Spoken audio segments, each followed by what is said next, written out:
Hi guys, just a little bit of a video or a laptop update. I found right after I posted that video, which I haven't taken it down, I just made it private. Um, I did that because, I don't know, it was too much of a boo-hoo moment for me. But anyways, I have found somebody who's going to look into it, and hopefully it'll be nice and cheap to fix.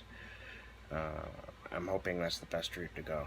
Anyways, I am Jason White. Welcome to Weird Reads, and this is my July wrap-up and a short look into August.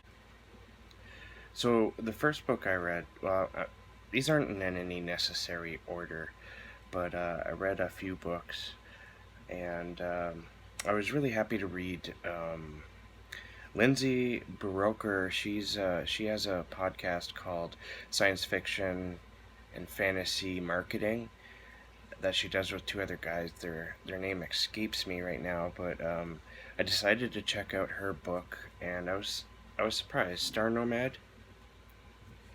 Ooh, that's gonna get a lot of glare. Star Nomad. There's nothing new in Star Nomad, but what I really enjoyed in that book was the original, or maybe not original, but the characters. The characters were a lot of fun. I'm probably gonna continue reading it. It had a very much of a campy sort of feel, without being overdone. Um, so would I recommend it? Yeah, sure. If you're looking for some fun science fiction, uh, then definitely check it out. I also read Be a Writing Machine by M.L. Ronn. Now this book, although I enjoyed it, I found it kind of weird because Michael, I believe that's his name, he gives advice against everything that I have been learning in regards to writing in the last 2 months or so. He doesn't like outlining. He doesn't like a bunch of other things. He says you can do it. It's up to you. But he says that outlining is a result of high school and what we're taught, how we're taught to write essays and whatnot. I never, I never really stuck to that. When I started writing, it was by the seat of my pants, and I had to switch in order to know where I'm going. I don't see, so far, I don't see a bad correlation between uh, knowing where I'm going and not communicating with my unconscious mind. I find that I'm still getting surprises, but I have the map that's out before me now, and so as I know where I'm going, I can adjust the outline as needed. So I gave that book a 3.5 out of 5. I think it would be very useful to some people, just not me. I also read Self-Publishing Unboxed by... I don't think you're going to be able to see that one. It's by Patty Jansen. This one comes with a plan, a 3-year plan. Well, that's the subtitle is the 3-year no nonsense plan for making a living, making a sustainable living from your fiction. And I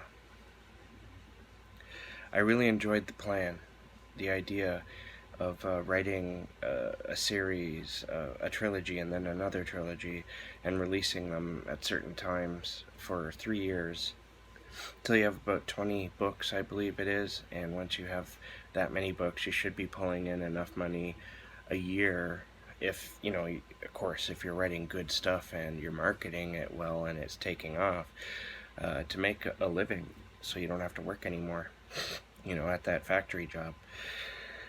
I gave that one a 4 out of 5. Very, very good advice. The one thing I didn't like is how she went, and you know, it's going to be useful for other people, but it wasn't useful for me very much. How she went into all the do's and don'ts, to, you know, aimed at beginners. But this is basically for beginners, except for that plan. I really enjoyed the plan. On an audiobook, I listened to "We Are Legion, We Are Bob" by Dennis E. Taylor. And I really enjoyed that. That was a lot of fun. Exploration into space. It's my type of thing. And it was hard science fiction. It wasn't soft. Not like Star Nomad, which I would say is soft, soft science fiction. We Are Legion, We Are Bob was definitely the harder stuff. More scientific oriented rather than space opera, that's it. Okay, and I started this book just before I went camping with my family, and it's driven by Dane Cobain. My plan was to finish reading it while I was camping, but went camping with my little boy and my wife's sister's little boy. It's like ages 3 and 4, and I got no reading done. It's just as simple as that. I am enjoying this book. It's very cozy mystery. I really like the main private detective, James Leapfold. He kind of reminds me of like a Sherlock Holmes type character, where he's very smart and very focused and the thing is he's not very focused until he finds his way into a case or something that he can focus on. He likes doing puzzles, basically, and he likes putting it all together, and that's how his mind works.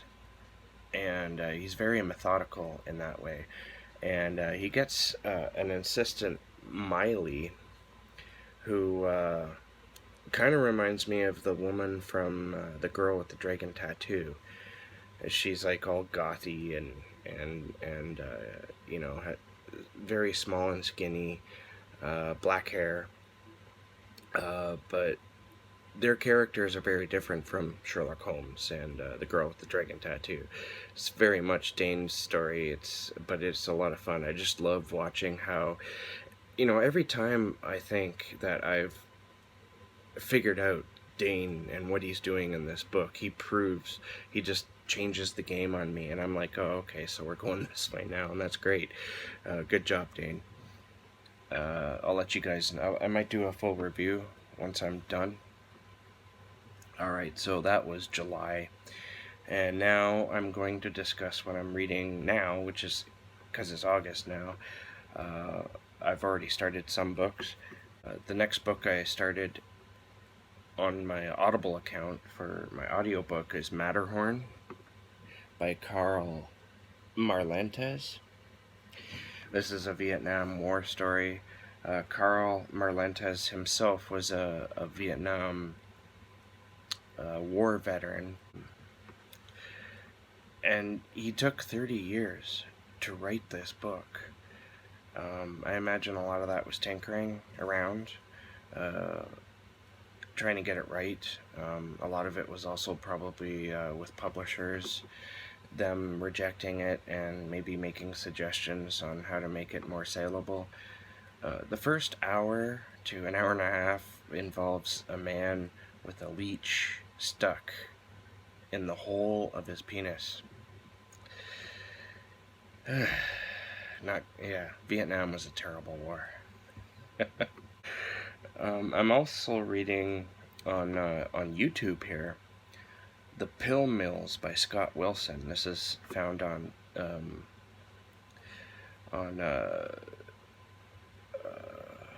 Chilling Stories to Tell on Dark Nights, something like that. I'm going to put the link down below because you guys need to check this out. It's read by a guy named Jason Hill, and it's fantastic. It's very much a hallucinatory trip into the pill mills of of Florida. Basically, they're like walk-in clinics where you can get scripts or prescriptions for whatever drug you need.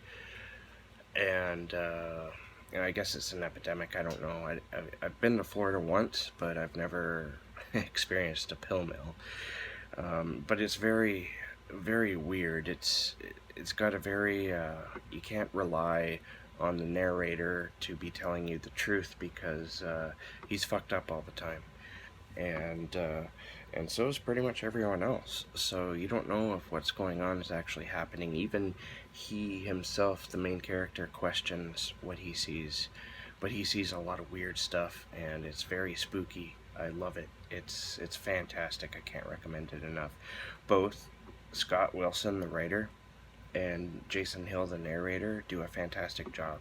I can't recommend this enough. I am also reading The Cabin at the End of the World by Paul Tremblay. I'm reading this as a group read with Michael Schutz, Darkness Dwells co-host. He co-hosts with me, and we're supposed to be talking about it, of course, depending on the shape of my laptop. But yeah, stay tuned for that. I'm sure that's coming. I haven't started it yet, though. I was supposed to, but I've got a bunch of other things on the go right now. I'm also still reading